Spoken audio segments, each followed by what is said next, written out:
Mtazamaji, uhali gani siku hii ya leo? Bila shaka huyu Mungu tunaye mwabudu amekuweka salama, amekuamsha salama siku ya leo, amekupatia afya, amekupata uwezo wa kufungulia television na radio yako. Na mimi napenda kukaribisha siku ya leo tena katika kipindi hiki cha Tuimbe Pamoja. Hapa Hope Channel Tanzania na AWR Tanzania, vituo vya habari vinavyo kupatia matumaini. Na nikutie moyo, endelea kufuatilia Hope Channel AWR, itakupatia matumaini makubwa sana tunapomngojea Yesu aje mara ya pili. Siku ya leo tunabarikiwa na kwaya ya Shamariwa katika jiji la Mwanza. Tuko jiji la Mwanza na waimbaji hawa na nyimbo zao nzuri sana ambazo zinajenga sana. Tumewachagulia nyimbo nzuri. Mpendwa mtazamaji, kama mkao kubarikiwa siku ya leo. Lakini kama ilivyo ada, kabla ya kuingia katika nyimbo za siku ya leo, na maneno machache ya kuzungumza na wewe. Nimegundua kwamba wengi wa Wakristo hawajui haki walionayo mbele za Mungu. Ndio maana maisha yetu wakati mwingine yanakuwa dhaifu. Hatujajua kile ambacho sisi ni, hatujajua thamani yetu kwa Mungu wa mbinguni. Hatujua thamani yetu. Mungu anatupenda sana. Na Paulo anatuambia katika Waefeso 1:18 na kuendelea, anasema maneno haya: ninaomba kwamba macho ya mioyo yenu itiwe nuru, mjue tumaini la mwito wake jinsi lilivyo, na utajiri wa utukufu wa urithi wake katika watakatifu jinsi ulivyo, na ubora wa ukuu wa uwezo wake ndani yetu tuaminio jinsi ulivyo, kwa kadri ya utendaji wa nguvu za uwezo wake. Macho ya mioyo yenu yafunguliwe, upate kujua wewe ni nani kwa Mungu, ni wa thamani kiasi gani. Upate kujua jinsi ambavyo Mungu anatamani kukupatia yaliyo mema kwa sababu ya upendo wake. Upate kujua kwamba Kristo pamoja na kukupatia uzima wa milele ameahidi mibaraka mingi kwako, kwa sababu wewe ni wa thamani. Na unapoomba, mbingu zinakuwa standby kukutumia mibaraka. Sisi si watu wa kawaida. Ukisoma Waefeso 2:6 anasema akatufufua pamoja naye, katuketisha pamoja naye katika ulimwengu wa roho katika Kristo Yesu. Yaani mpendwa mtazamaji, ujue wa thamani kiasi gani Mungu ametuinua, ametuketisha pamoja na Yesu. Tumeketi katika ulimwengu wa roho, tuko pamoja na Yesu. Yaani maana kwamba tunatembea duniani hapa, lakini sisi tu raia wa mbinguni. Tuko pale. Sisi ni wa thamani kiasi gani? Katika Kolosai 2:10 anasema, na ninyi mmetimilika katika yeye aliye kichwa cha enzi yote na mamlaka. Nataka nikwambie, nirudie fungu hili. Na ninyi mmetimilika katika yeye aliye kichwa cha enzi yote na mamlaka. Sisi tuko watu kamili. Sisi ni watu wa thamani sana mbele za Mungu. Na kusomea maneno ya mafungu ya mwisho, anasema katika Yohana 8, Yesu anasema, kama mkidumu katika maneno yangu, mtakuwa wanafunzi wangu kweli kweli. Ndipo mtaijua kweli, nayo kweli itawaweka huru. Mtazamaji, fahamu ukweli. Fahamu wewe ni nani katika Yesu Kristo. Fahamu Mungu anakuangaliaje. Roho amenikumbusha fungu ambalo sikuliweka hapa, lakini ukisoma Wakorintho wa 2:5 fungu la 21, nasema yeye asiyejua dhambi alimfanya kuwa dhambi kwa ajili yetu, ili sisi tuwe haki ya Mungu katika Yesu Kristo. Unapompokea Yesu unakuwa haki ya Mungu. Mungu anakutazama kana kwamba hujafanya dhambi. Hivi ndivyo Mungu anavyotupenda. Na ndivyo tunavyosema mbele za Mungu. Usibabaishwe, wala usikubali shetani akakukumbusha dhambi zako. Akikumbusha dhambi, mwambie ndio, lakini Yesu alishazifia zote msalabani. Mimi ni haki ya Mungu. Bwana asifiwe sana. Kumbuka maneno haya tunapobarikiwa na nyimbo za siku ya leo. Wewe ni haki ya Mungu. Hebu tuombe. Mungu wa mbinguni, tunakushukuru sana kwa sababu wewe ni Mungu unayetupenda upeo. Upendo wako kwetu hauelezeki. Rehema zako hazina kipimo. Mpendwa mtazamaji, msikilizaji, umewapatia fursa leo ya kufungua television kubarikiwa. Baba, mimi nawaombea wabariki. Wapatie usikivu. Nyimbo za siku ya leo zikamsaidia mtu leo kumpatia matumaini zaidi ya kusonga mbele katika safari hii ya wokovu. Ni kwa jina la Yesu Kristo tumeomba. Amen. Mtazamaji, kama nilivyosema awali, tunabarikiwa leo na kwaya kanisa la Divina Sabato Shamaliwa kutoka katika jiji lile la Mwanza. Nyimbo nzuri tamu sana ambazo wamepigwa vizuri. Na mimi nataka tuanze sasa baraka wa nyimbo siku ya leo. Tumeomba tuimbie wimbo wa kwanza, unasema nimesimama ndani ya kizimba mahakamani, mhukumu amefungua vitabu, hukumu imewekwa, nikashangaa kumbe mhukumu ndiye wakili wangu. Pata maneno ya wimbo huo. Halafu namba 2 anasema sisi ni wa thamani kuliko viumbe vyote, tuliumbwa kwa mfano wake. Mtazamaji, kama nilivyokuambia, sisi tu wa thamani sana mbele zake. Anza kubarikiwa.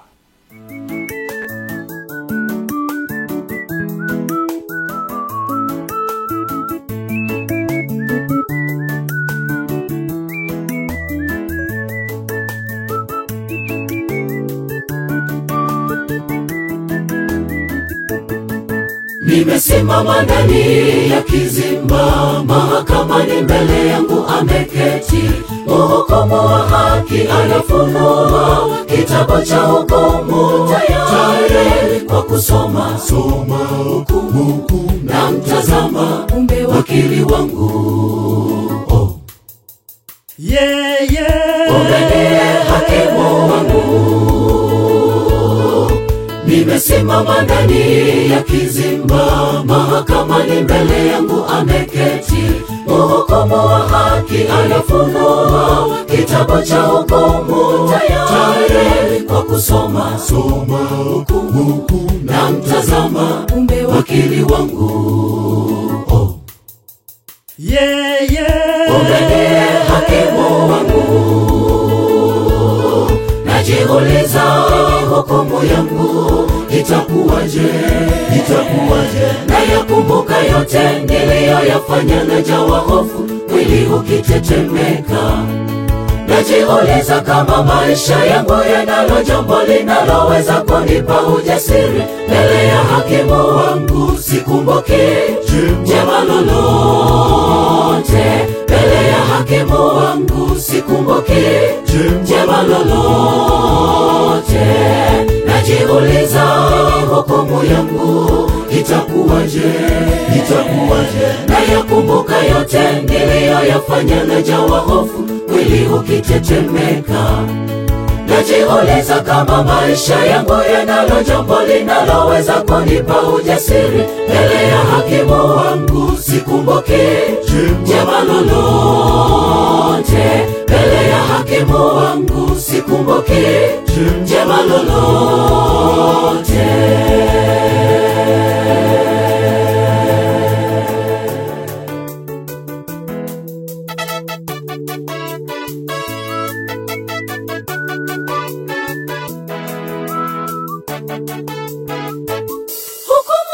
Mbele yangu na mbele yako, mtetezi wetu sasa ndiye atakuwa hakimu wetu. Amri 10 za Mungu zikiwa mikononi mwake. Hebu tafakari, tutaweza kumtazama ama tutaficha nyuso zetu mbele zake? Hukumu iko mbele yangu na mbele yako, mtetezi wetu sasa ndiye atakuwa hakimu wetu. amri 10 za Mungu zikiwa mikononi mwake. Hebu tafakari, tutaweza kumtazama ama tutaficha nyuso zetu mbele zake? Hebu tafakari, tutaweza kumtazama ama tutaficha nyuso zetu mbele zake? Najiuliza, hukumu yangu itakuwaje? Nayakumbuka yote niliyoyafanya, najawa hofu, mwili ukitetemeka. Najiuliza kama maisha yangu yanalo jambo linaloweza kunipa ujasiri mbele ya hakimu wangu. Sikumbuki jema lolote mbele ya hakimu wangu, sikumbuki jema lolote. Najiuliza, hukumu yangu itakuwaje? Nayakumbuka yote niliyoyafanya, najawa hofu, mwili ukitetemeka. Najiuliza kama maisha yangu yanalo jambo linaloweza kunipa ujasiri mbele ya hakimu wangu. Sikumbuki jema lolote mbele ya hakimu wangu, sikumbuki jema lolote. Najiuliza, hukumu yangu itakuwaje? Nayakumbuka yote niliyoyafanya, najawa hofu, mwili ukitetemeka. Najiuliza kama maisha yangu yanalo jambo linaloweza kunipa ujasiri mbele ya hakimu wangu. Sikumbuki jema lolote mbele ya hakimu wangu, sikumbuki jema lolote. Najiuliza, hukumu yangu itakuwaje? Nayakumbuka yote niliyoyafanya, najawa hofu, mwili ukitetemeka. Najiuliza kama maisha yangu yanalo jambo linaloweza kunipa ujasiri mbele ya hakimu wangu. Sikumbuki jema lolote mbele ya hakimu wangu, sikumbuki jema lolote. Najiuliza, hukumu yangu itakuwaje? Nayakumbuka yote niliyoyafanya, najawa hofu, mwili ukitetemeka. Najiuliza kama maisha yangu yanalo jambo linaloweza kunipa ujasiri mbele ya hakimu wangu. Sikumbuki jema lolote mbele ya hakimu wangu, sikumbuki jema lolote.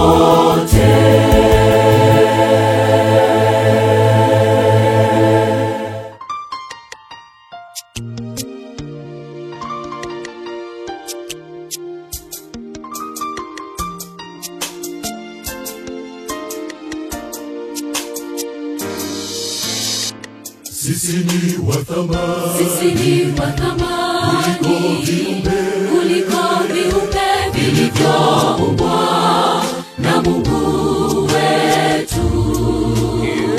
Tuliumbwa kwa mfano wake na kwa sura yake, akatupa utawala juu ya viumbe vyote alivyoumba, viko chini yetu. Sisi ni wa thamani kuliko viumbe vilivyoumbwa na Mungu wetu. Tuliumbwa kwa mfano wake na kwa sura yake, akatupa utawala juu ya viumbe vyote alivyoumba, viko chini yetu. Achilia uwezo wote alio ndani yako, utumike kupata baraka za Bwana. Acha aibu, uvivu, uzembe na kuchagua kazi. Uzitamalaki baraka zako. Achilia uwezo wote alio ndani yako, utumike kupata baraka za Bwana. Acha aibu,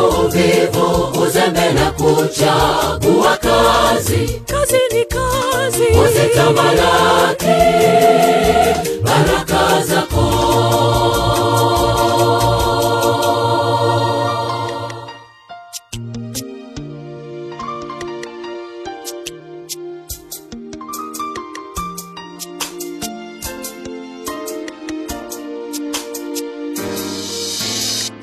Fumbua macho, tazama fursa zote ulizopewa na Mungu ziko wazi.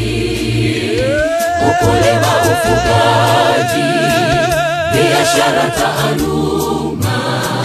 Unangoja nini sasa? Chapa kazi kwa bidii na maarifa, baraka za kungoja. Fungua macho, tazama fursa zote ulizopewa na Mungu ziko wazi. Ukulima, ufugaji, biashara, taaluma. Unangoja nini sasa? Chapa kazi kwa bidii na maarifa, baraka za kungoja. Achilia uwezo wote ulio ndani yako, utumike kupata baraka za Bwana. Acha aibu, uvivu, uzembe na kuchagua kazi. Kazi ni kazi. Uzitamalaki baraka zako. Achilia uwezo wote ulio ndani yako, utumike kupata baraka za Bwana. Acha aibu, uvivu, uzembe na kuchagua kazi. Kazi ni kazi. Uzitamalaki baraka zako. Achilia uwezo wote ulio ndani yako, utumike kupata baraka za Bwana. Acha aibu, uvivu, uzembe na kuchagua kazi. Kazi ni kazi. Uzitamalaki baraka zako. Achilia uwezo wote ulio ndani yako, utumike kupata baraka za Bwana. Acha aibu, uvivu, uzembe na kuchagua kazi. Kazi ni kazi. Uzitamalaki baraka zako.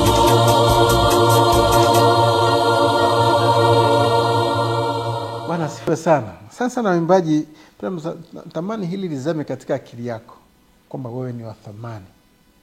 Soma katika Petro anasema, nanyi mfahamu ya kwamba mlinunuliwa si kwa vitu viharibikavyo, kwa fedha ama dhahabu, bali kwa damu ya thamani ya Yesu Kristo, ili mpate kuzitangaza fadhili zake yale watu wa gizani. Tumenunuliwa kwa thamani, sisi ni watu wa thamani sana. Mungu awabariki sana waimbaji kwa nyimbo hizo mbili. Wanatuimbia sasa nyimbo mbili tena mfululizo. Wakaanza wanasema, wastahili sifa, wastahili Mungu, wewe ni mtakatifu, wastahili sifa. Sifa kwa Mungu. Sifa kwa Mungu, yeye pekee anayestahili. Alafu wimbo wa pili utasema, kila mtu amepewa karama yake ili atumike kwa kazi. Unaitumia karama yako? Mtazamaji, pata ujumbe kwenye nyimbo hizo.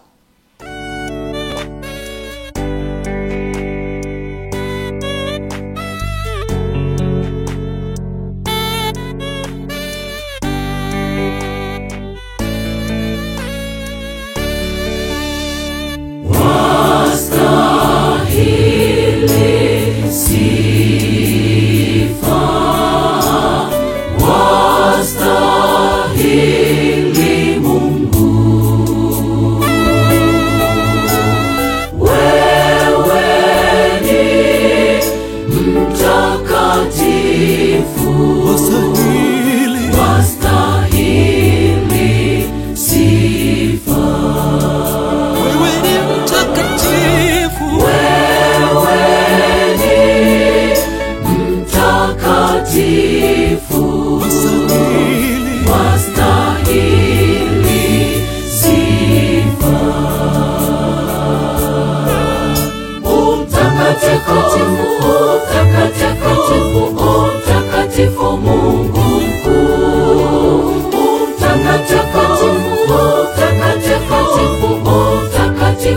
Bwana wa huruma, mtakatifu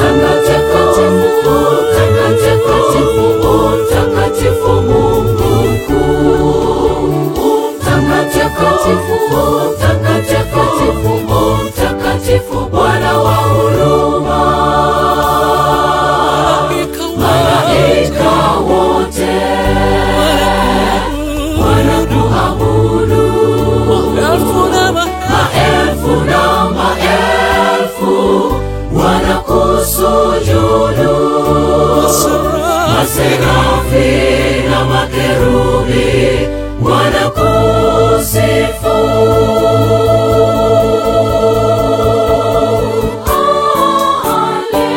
Haleluya, utukuzwe, utukuzwe,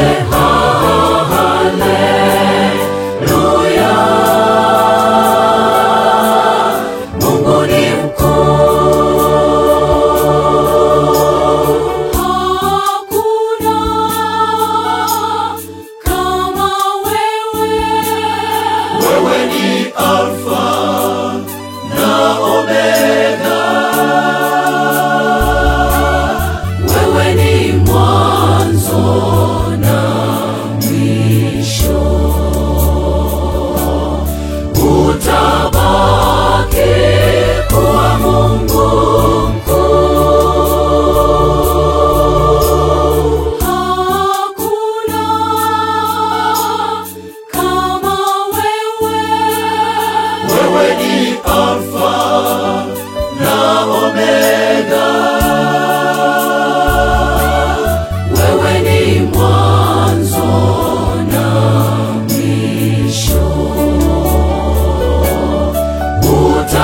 Utabaki kuwa Mungu mkuu, utabaki.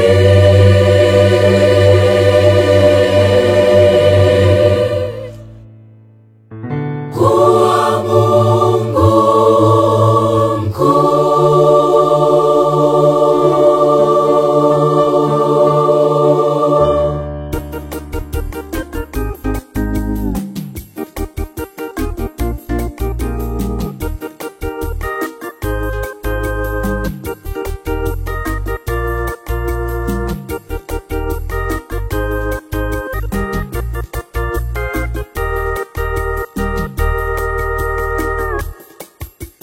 Kila mtu amepewa karama yake ili kutumika shambani mwa Bwana.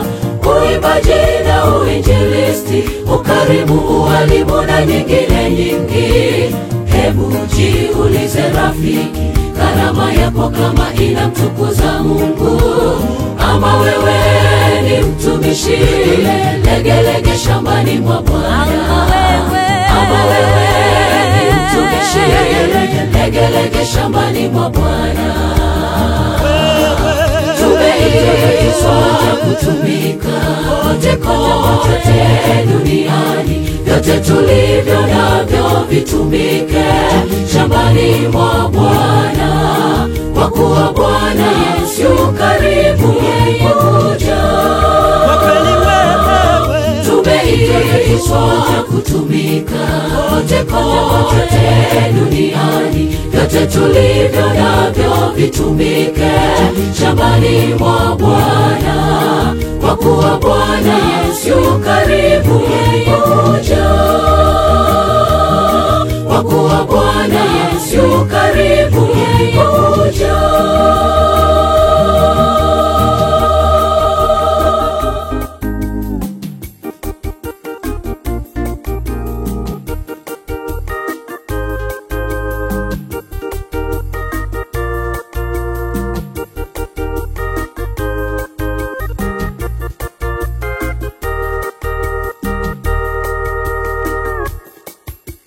Bwana anawaita wanaume wote na wanawake kuwa watumishi shambani mwake.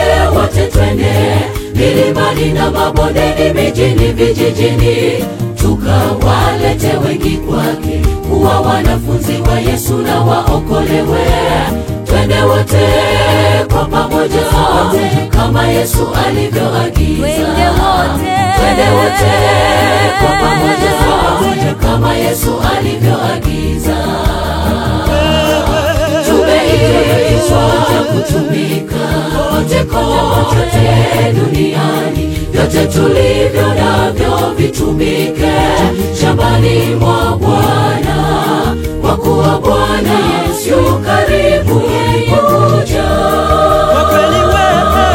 Tumeitwa kutumika kote duniani, vyote tulivyo navyo vitumike shambani mwa Bwana, kwa kuwa Bwana Yesu karibu kuja. Tumeitwa kutumika kote duniani, vyote tulivyo navyo vitumike shambani mwa Bwana, kwa kuwa Bwana Yesu karibu kuja.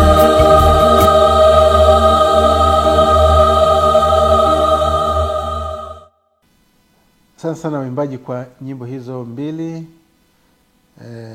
Wastahili sifa na karama. Una karama gani ambayo Mungu anakutaka? Mtazamaji, Mungu hajakuokoa ili ukae tu. Mungu anakuingiza katika familia yake ili utumike kuwaleta wengine. Tumia karama yako kwa ajili ya kuokoa watu wengine. Asante sana waimbaji. Na mtazamaji, tu break kidogo sasa.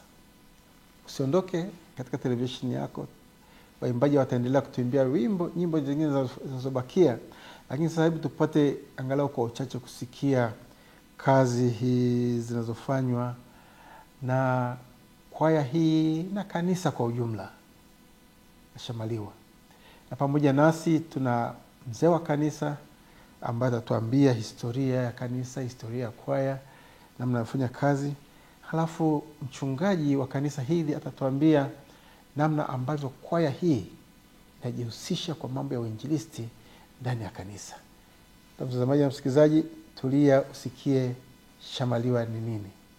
Ni moja kati ya wazee 6 wa kanisa la Shamaliwa lililoko katika maeneo haya ya Igoma. Kwa uzoefu, mimi ni muimbaji. Kwa kweli namshukuru Mungu sana kwa sababu ninaupenda uimbaji. Amina. Na ito historia fupi tu ya kwaya yetu ya Shamaliwa Adventist Choir. Kwaya hii ilianza mwaka 2013 tulipotengwa kutoka kanisa la Igoma. Na wakati tunatengwa tulikuwa na waimbaji takriban kama 14 15. Ni jambo la kumshukuru Mungu sana katika ukuaji wa kuifanya kazi ya Mungu. Kumtumikia Mungu kuna faida. Amina. Na hata leo tunapozungumza tumeketi, tuko takriban waimbaji 58. Amen. Jina la Bwana litukuzwe sana. Amina. Moja ya malengo ya kwaya yetu ni kusonga mbele katika kazi ya Bwana katika utume. Amina. Tunayo mipango mbalimbali ambayo Bwana anatuwezesha. Tunaendelea kumshukuru kwa sababu sisi kama waimbaji ndani ya kanisa, lakini pia tunatumika nje na ndani ya maeneo yetu, hasa nchi za nje pamoja na Tanzania pia. Lengo letu ni kuwa na ukuaji mkubwa katika maisha yetu kiroho, kimwili na kiakili pia. Kwaya pia ina malengo yake ambayo tunamshukuru Mungu sana na tunamuomba sana aendelee kutuwezesha, kwa sababu tuna mipango mbalimbali. Tunahitaji kuwa na studio ambayo ni studio ya kisasa itakayotusaidia kutuingizia vipato katika kazi zetu ambazo tutakuwa tukazifanya. Na pia katika malengo yetu ya baadaye ituwezesha kabisa siku moja tumshukuru Mungu tukiwa na gari letu zuri ambalo litatuwezesha kutembea katika maeneo yetu, hasa katika nchi yetu ya Tanzania na nje katika kazi hii ya utume. Amina. Bwana awe pamoja nasi, na hasa katika kipindi hiki ambacho kimekuja kwetu leo rasmi. Tunaendelea kumshukuru Mungu sana kwa sababu kinatupeleka katika kufahamika, katika kueleweka, katika malengo au ndani ya malengo yale tulionayo. Bwana atubariki sana. Amen.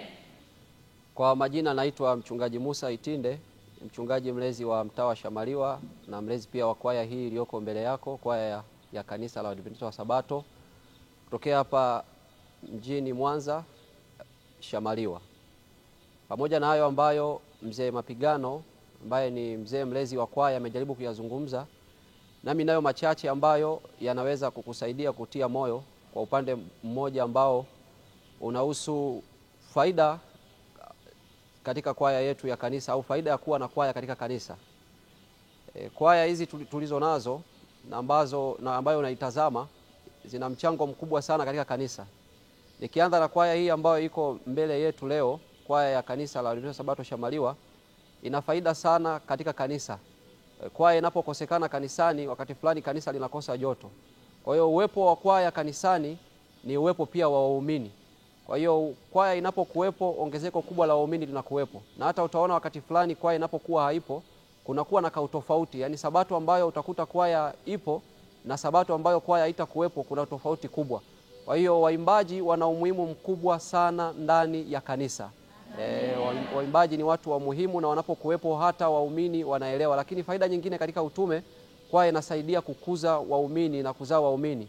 Wakati fulani kwaya hii haiishii tu kuimba hapa Shamaliwa, kwaya yetu hii inaimba mpaka nje ya mipaka. Mara nyingi huenda Kenya, na mchango mkubwa sana utokea mara inapokuwa inaenda. Kwaya yetu inajifunza tamaduni za wengine, wanavyoabudu, wanavyoishi, lakini pia kwaya inakuza urafiki inapotoka, haiwi kama ilivyokuwa. Na hata hapa mbele yenu waimbaji hawa wanavyowatazama, hawapo kama walivyokuwa zamani, maana wanapotoka wanajifunza mambo mengi. Lakini wanapokwenda pia, kubwa linalotufurahisha wanaporudi, wanapokuwa wakimwimbia Bwana kwenye mikutano mikubwa ya injili nje ya nchi, matokeo makubwa ya watu ubatizwa wanakuja kwa Yesu. Amen. Pale wanapoimba watu wanakuja kwa Yesu. Kwa hiyo kwaya hii ina faida na inachangia kukuza kanisa hapa na pengine pia. Kwa hiyo na ndani ya kanisa pia inatusaidia waumini kukua kila kunako kucha. Na katika kanisa letu kuna baadhi ya watu hawajaja tu kanisani kwa sababu ya mahubiri. Kupitia kwaya hii unayoitazama ya Shamaliwa, ikiimba kuna watu wamebatizwa.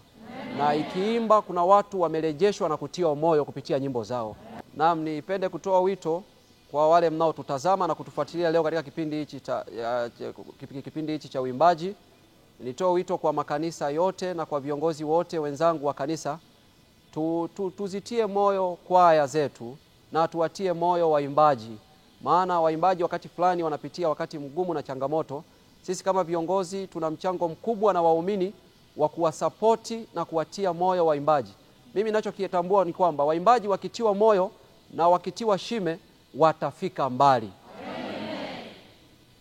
Bwana Yesu asifiwe sana. Sana mzee wa kanisa na mchungaji kwa taarifa nzuri hiyo, inatuambia kwa upana namna ambavyo kazi inafanyika katika kanisa lile la Shamaliwa pale Mwanza. Hebu tuendelee kuwaombea wale Mungu amewapatia kazi katika eneo lile la kufanya kupitia kwa huduma ya kwaya hii na kanisa, mamia kwa maelfu ya watu wakapate kuokolewa. Wanatuimbia tena nyimbo 2 mfululizo sasa. Kwanza wanasema Mungu kwanza, mengine baadaye. Wimbo utajieleza wenyewe. Na wimbo mwingine utasema tumika ili uheshimiwe na Bwana. Waimbaji karibuni, endelee kubariki watu wa Mungu.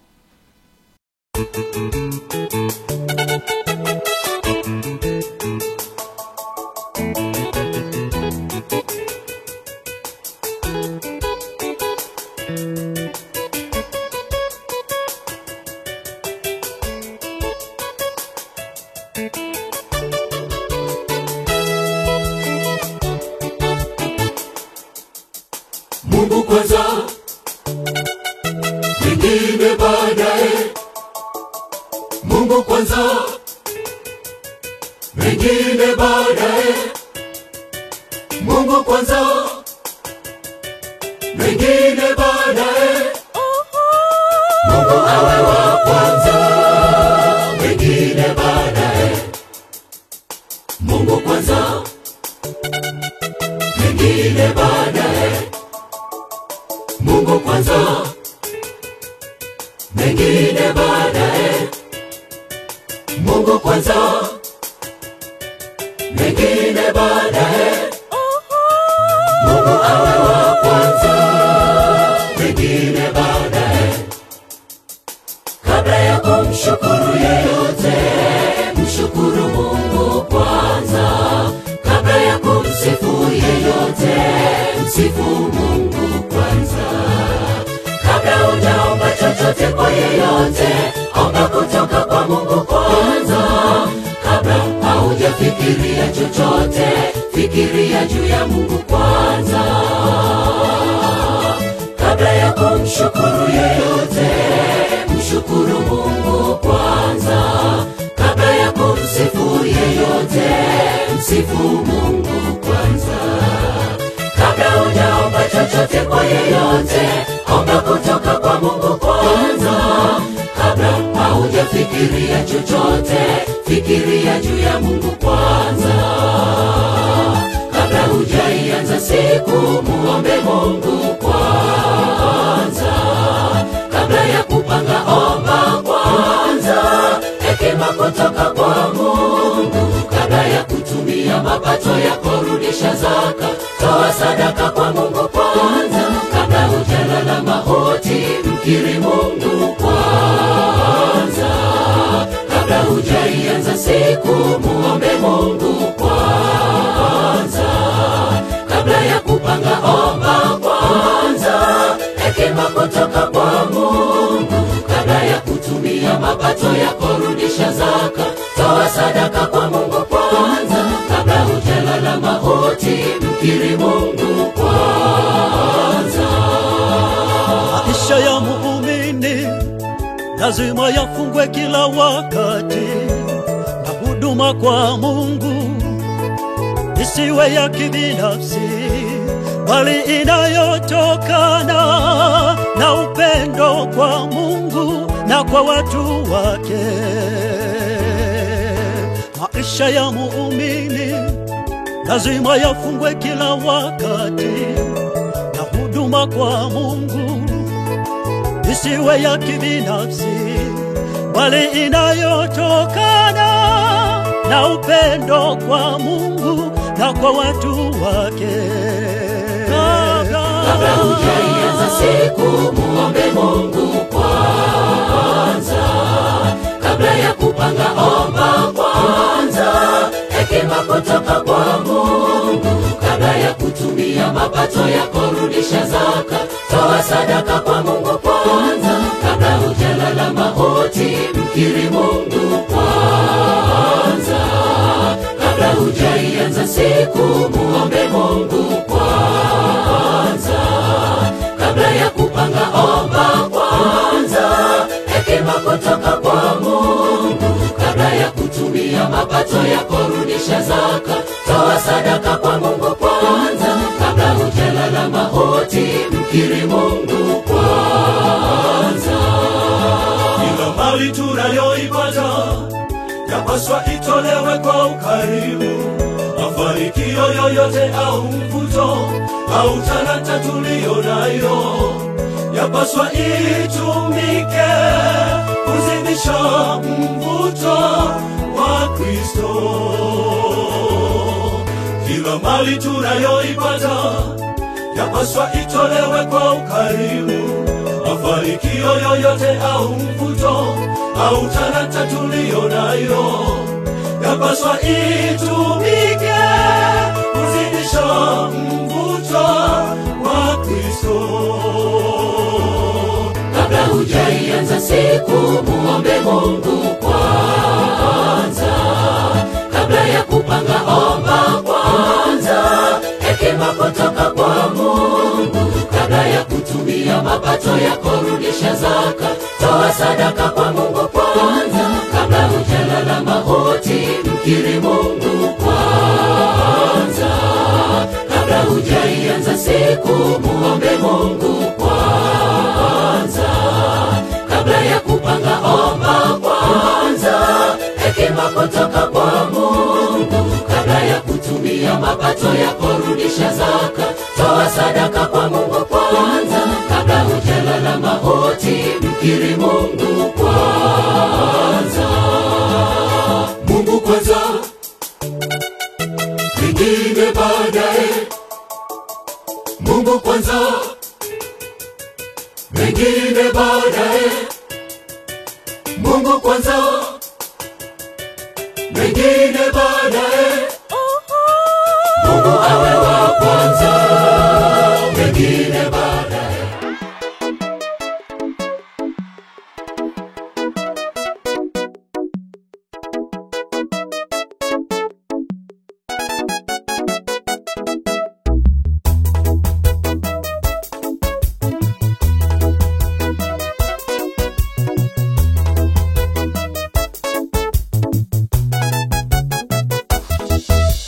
Tumika ili uheshimiwe na Bwana. Tumika, tumika kijana, tumika mzee, tumika, sote tutumike ili tuheshimiwe na Bwana. Tumika ili uheshimiwe na Bwana. Tumika, tumika kijana, tumika mzee, tumika, sote tutumike ili tuheshimiwe na Bwana. Yesu asema, mtu akinitumikia na anifuate, mimi nami nilipo ndipo na mtumishi wangu atakapokuwepo. Tena mtu akinitumikia, Baba atamuheshimu. Yesu asema, mtu akinitumikia na anifuate, mimi nami nilipo ndipo na mtumishi wangu atakapokuwepo. Tena mtu akinitumikia, Baba atamuheshimu. Tena mtu akinitumikia, Baba atamuheshimu.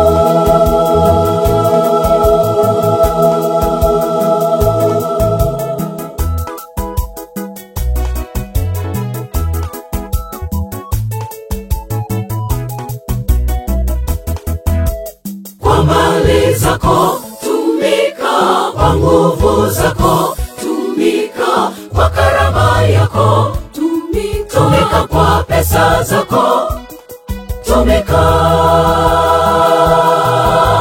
kwa mali zako tumika, kwa nguvu zako tumika, kwa karama yako tumika, tumika kwa pesa zako tumika. Yesu asema, mtu akinitumikia na anifuate, mimi nami nilipo ndipo na mtumishi wangu atakapokuwepo. Tena mtu akinitumikia, Baba atamuheshimu. Yesu asema, mtu akinitumikia na anifuate, mimi nami nilipo ndipo na mtumishi wangu atakapokuwepo. Tena mtu akinitumikia, Baba atamuheshimu. Yesu asema, mtu akinitumikia na anifuate, mimi nami nilipo ndipo na mtumishi wangu atakapokuwepo. Tena mtu akinitumikia, Baba atamuheshimu. Tena mtu akinitumikia, Baba atamuheshimu.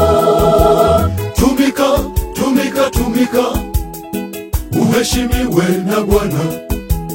Tumika, tumika, tumika, uheshimiwe na Bwana. Tumika, tumika, tumika, uheshimiwe na Bwana. Tumika, tumika, tumika, uheshimiwe na Bwana. Tumika, tumika, tumika, uheshimiwe na Bwana. Tumika, tumika, tumika, uheshimiwe na Bwana. Tumika, tumika, tumika, uheshimiwe na Bwana. Tumika, tumika, tumika, uheshimiwe na Bwana. Tumika, tumika, tumika, uheshimiwe na Bwana. Tumika, tumika, tumika, uheshimiwe na Bwana. Yesu asema, mtu akinitumikia na anifuate, mimi nami nilipo ndipo na mtumishi wangu atakapokuwepo. Tena mtu akinitumikia, Baba atamuheshimu. Yesu asema, mtu mtu akinitumikia na anifuate, mimi nami nilipo ndipo na mtumishi wangu atakapokuwepo. Tena mtu akinitumikia, Baba atamuheshimu.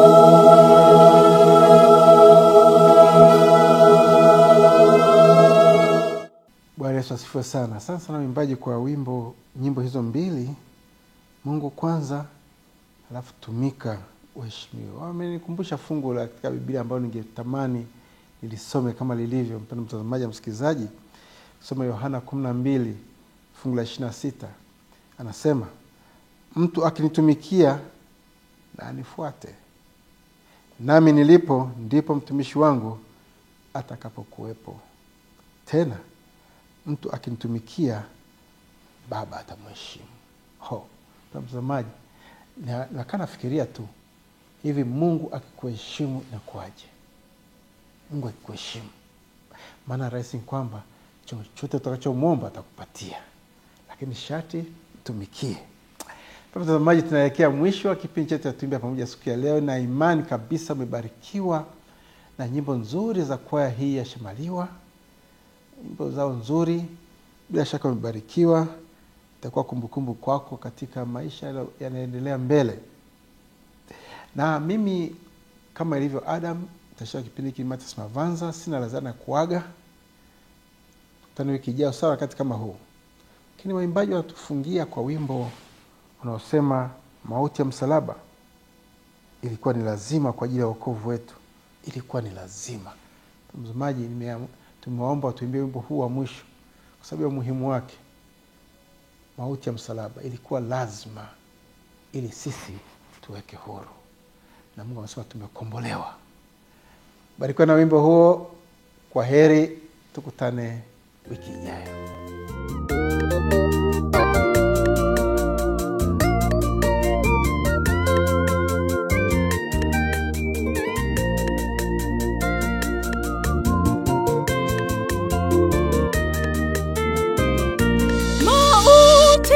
Mauti ya msalaba ni lazima kwa ajili ya wokovu wetu, ilikuwa ni lazima. Yesu mijeledi alichapwa, na mkuki ubavuni walimchoma. Gharama ya wokovu wetu ni kubwa mno. Mauti ya msalaba ni lazima kwa ajili ya wokovu wetu, ilikuwa ni lazima. Yesu mijeledi alichapwa, na mkuki ubavuni walimchoma. Gharama ya wokovu wetu ni kubwa mno. Gharama ya wokovu wetu ni nani angeilipa?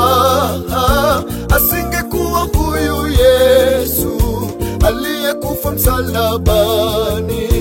Ni mara ngapi umejiuliza, ni nani angekuokoa? Asingekuwa huyu Yesu, sisi tungekuwa wapi?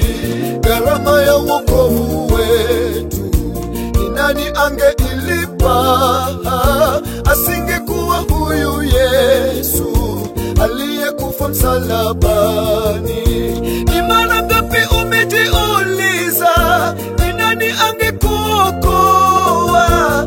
Asingekuwa huyu Yesu, sisi tungekuwa wapi? Asingekuwa huyu Yesu, sisi tungekuwa wapi? Mauti ya msalaba ni lazima kwa ajili ya wokovu wetu, ilikuwa ni lazima. Yesu mijeledi alichapwa, na mkuki ubavuni walimchoma. Gharama ya wokovu wetu ni kubwa mno. Mauti ya msalaba ni lazima kwa ajili ya wokovu wetu, ilikuwa ni lazima.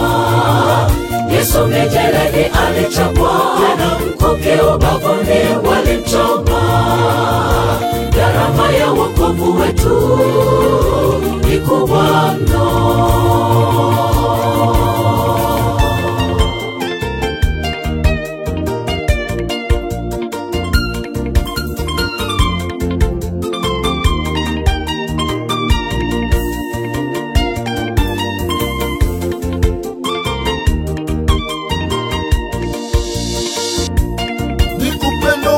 Ajabu kwetu sisi wa dhambi, akatambua thamani yetu, akashuka kutukomboa, akashuka mkombozi Yesu kwa ajili yetu wa dhambi. Asante Yesu kwa upendo wako wa ajabu sana, ni upendo wa ajabu kwetu sisi wa dhambi, akatambua thamani yetu, akashuka kutukomboa, akashuka mkombozi Yesu kwa ajili yetu wa dhambi. Asante Yesu kwa upendo wako wa ajabu sana, asante Yesu kwa upendo wako wa ajabu sana. Mauti ya msalaba ni lazima, ni lazima. Kwa ajili ya wokovu wetu ilikuwa ni lazima. Yesu mijeledi alichapwa, mkuki ubavuni walimchoma. Gharama ya wokovu wetu ni kubwa mno. Mauti ya msalaba ni lazima, ni lazima. Kwa ajili ya wokovu wetu ilikuwa ni lazima. Yesu mijeledi alichapwa, mkuki ubavuni walimchoma. Gharama ya wokovu wetu ni kubwa mno. Mauti ya msalaba ni lazima, ni lazima. Kwa ajili ya wokovu wetu ilikuwa ni lazima. Yesu mijeledi alichapwa, mkuki ubavuni walimchoma. Gharama ya wokovu wetu ni kubwa mno.